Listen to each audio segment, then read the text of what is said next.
पुराणों में विशेष है, 18 पुराणों में भी जो विशेष है वो कथा आप मुझे सुना दीजिए, मेरे कर्णों में उस रसायन को सुना दीजिए। क्योंकि हमने इससे पहले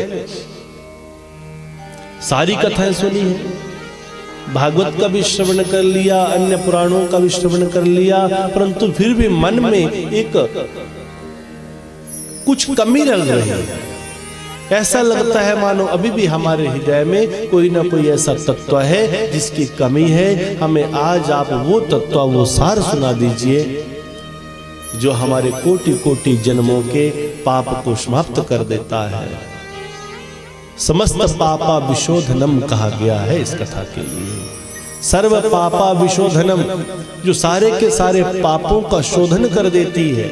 देखिए, 2 प्रकार की औषधि कही गई है, एक शमन औषधि है, एक शोधन औषधि है। जो दवा है, औषधि बोली तो दवा, मेडिसिन। एक शमन है।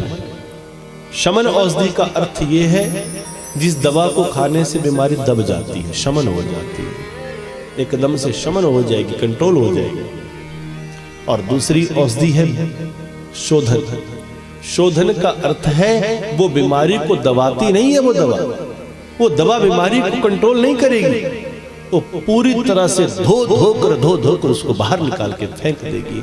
जो जड़ समेत जो निकाल कर फेंक दे उसे शोधन औषधि कहा गया है। इसलिए जो पुराण है, ये जो शिव पुराण है, 18 पुराणों में से केवल एक ही वो पुराण है जिसको सर्व पापानाम विशोधनम कहा गया है, जो सारे के सारे पापों का शोधन कर देती है।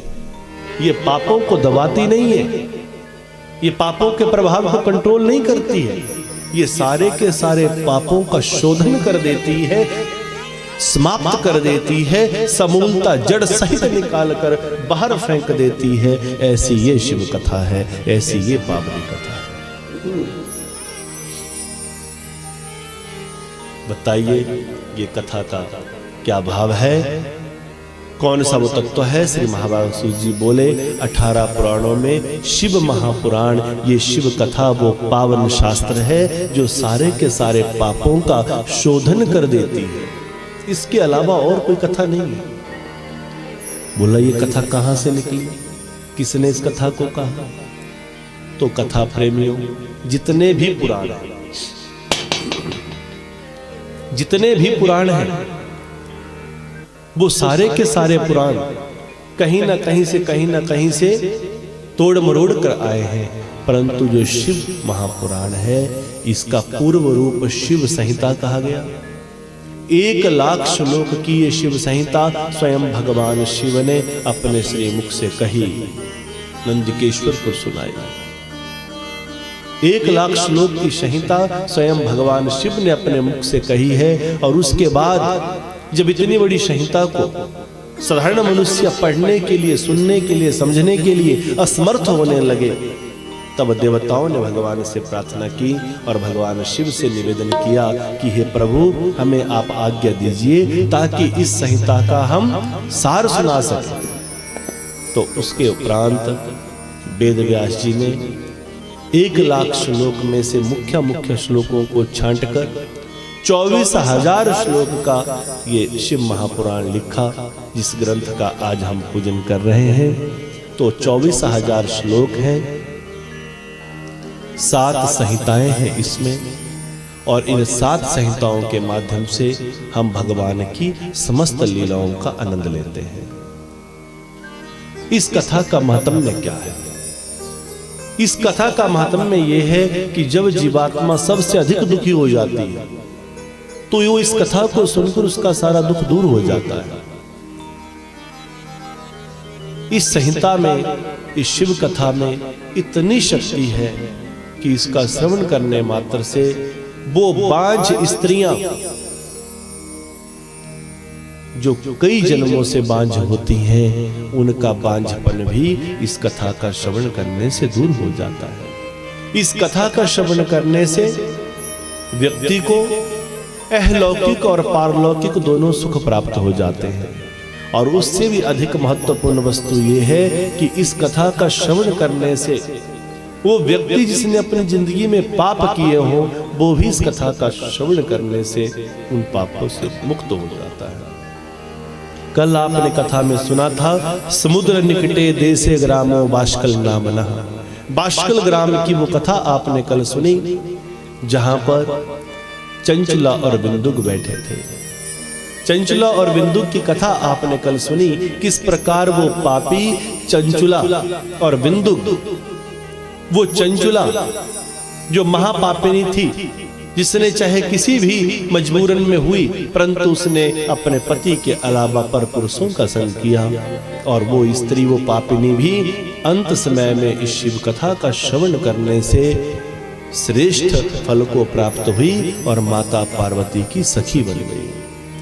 और तो और उसका पति वो बिंदुक जो पिशाच योनि को प्राप्त हो गया था, विंध्याचल पर्वत पर तड़फ रहा था, उस बिंदुक की मुक्ति के लिए चंचला ने माता पार्वती से निवेदन किया। माता पार्वती ने तुम्बुरु गंधर्व को भेजा और तुम्बुरु गंधर्व ने अपनी वीणा की तान पर एक पीपल के वृक्ष के नीचे बैठकर उस पिशाच को कथा सुनाई।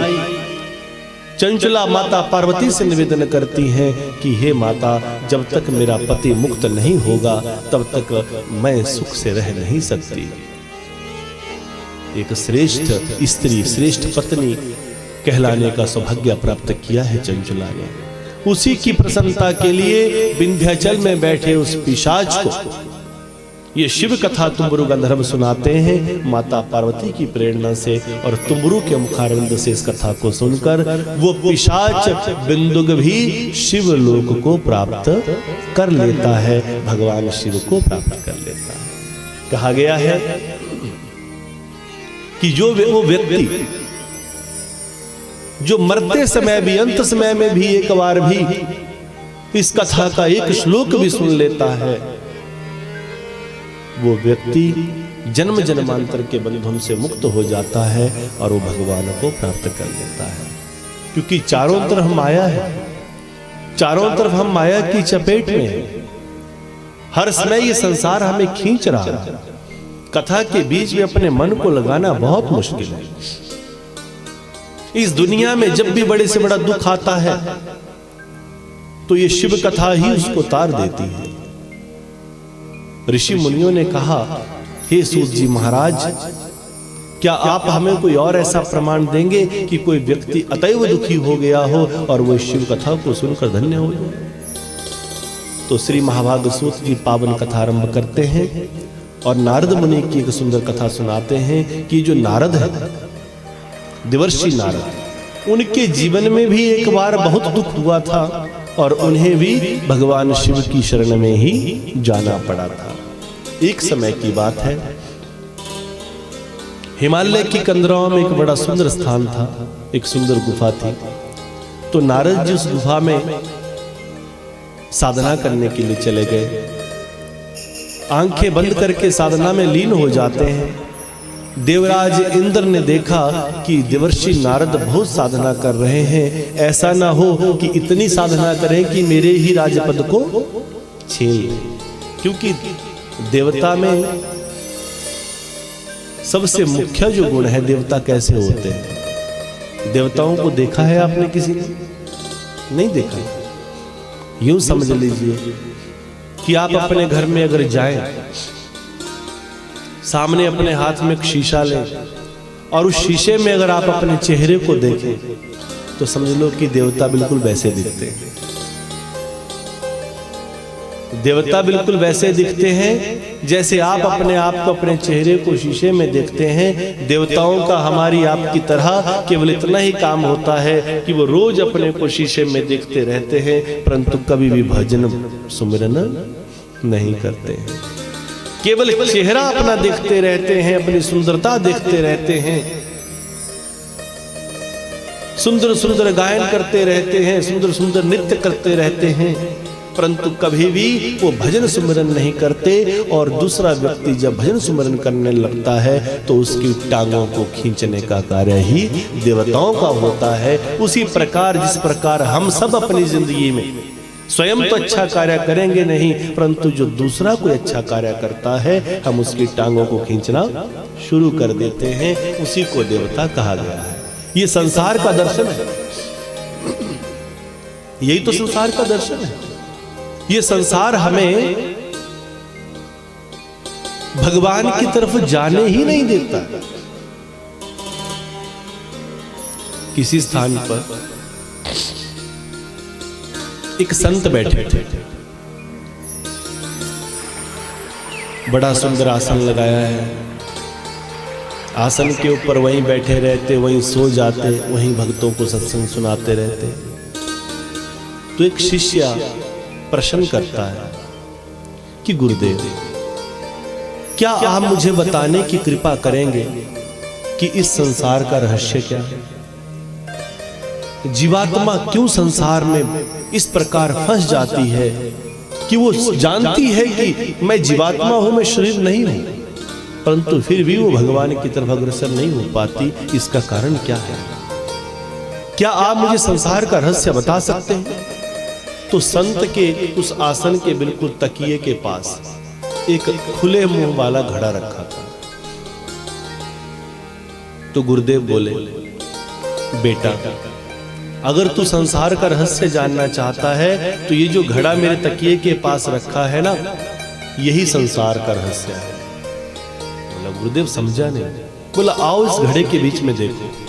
तो इतने बड़े खुले मुंह वाला घड़ा मटका तकिए के पास रखा है, और तकिए के पास रखे हुए उस घड़े का दर्शन करने के लिए शिष्य को कहा। शिष्य उठकर आया। जैसे ही शिष्य ने उस घड़े के मुख के अंदर झांका तो पूरा के पूरा घड़ा केंकड़ों से भरा हुआ था। अब शिष्य डर के कारण एकदम पीछे हुआ। गुरुदेव, कैसी बात करते हैं आप? ये पूरा के पूरा घड़ा केंकड़ों से भरा हुआ है और आप कह रहे हैं कि ये संसार का रहस्य है। मुझे संसार का रहस्य बताइए, केंकड़ों का रहस्य नहीं। बोला, बेटा, जो मैं तुम्हें बता रहा हूं यही संसार का रहस्य है। इस घड़े के अंदर मैंने पूरे का पूरे संसार को कैद करके रखा है। पूरे संसार का रहस्य इस घड़े में है।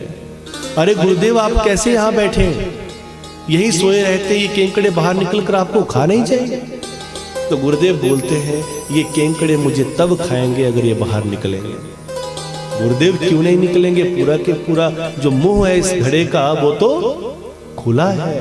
गुरुदेव बोले, मुख तो पूरा खुला है, परंतु फिर भी केंकड़े बाहर नहीं निकल सकते। यही संसार का रहस्य है। आओ पुत्र, गौर से देखो। घड़े का मुख तो पूरा खुला है, परंतु हर वो केंकड़ा जो उछलने की कोशिश करता है, पीछे वाला केंकड़ा उसकी टांगों को खींच लेता है।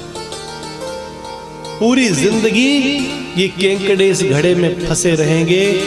जो केंकड़ा उछलने की कोशिश करेगा, पीछे वाला केंकड़ा उसकी टांगों को पकड़ लेता है। ना वो खुद ऊपर उछलता है, ना उछलने देता है। यही संसार का रहस्य है। वो व्यक्ति जो संत चरण अनुराग करके, वो व्यक्ति जो धर्म के मार्ग पर चलकर, वो व्यक्ति जो सुंदर प्रवृत्तियों में लीन होकर, वो व्यक्ति जो सदाचार का पालन करता हुआ इस संसार के इस गंदगी से बाहर निकलना चाहता है, इस संसार रूपी घड़े से वो जीवात्मा रूपी केंकड़ा जो बाहर निकलना चाहता है, सद्गति का पालन करता हुआ, तो आसपास के लोग उसकी टांगें खींचने लगते हैं और वो बेचारा शर्म के कारण जो उछल रहा था उतनी उछलन भी बंद कर देता है।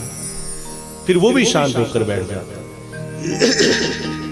वो देख लेता है कि अब मेरे वश में कुछ भी नहीं है। जैसे मान लीजिए कि ऐसा ना हो कि मेरे ही देवराज इस राज पद को छीन ले, इसलिए देवराज ने सोचा मैं कौन सी वो युक्ति करूं जो नारद की भक्ति को भंग करूं। याद रखना, जब भी आप धर्म के मार्ग पर चलोगे, जब भी आप भगवान को पाने के लिए चलोगे, जब भी आप अच्छी राह पर चलोगे, तो कोई ना कोई एक गंदगी आपसे ऐसी लिप्त हो जाएगी जो तुझे चलने नहीं देगी। कहीं भी देख लेना, आप चलने ही नहीं देगी। मान लो आपके परिवार में 10 लोग हैं, आप में से कोई एक व्यक्ति पूरे नियमों का पालन करने लगता है, जो 8 है वो आपको चलने ही नहीं देंगे। मान लीजिए हमारे साथ अभी 8-10 लोग आए हैं, इनमें से कोई एक व्यक्ति ऐसा होगा, मान लो वो ज्यादा नियम का पालन करने लग जाए, वो ज्यादा गुरु आज्ञा का पालन करने लग जाए, नहीं गुरुजी ने ये बोला है, ऐसा बोला है, वैसा बोला है, वो लगेगा करने, तो जो बाकी 5 होंगे वो नहीं चलने देंगे।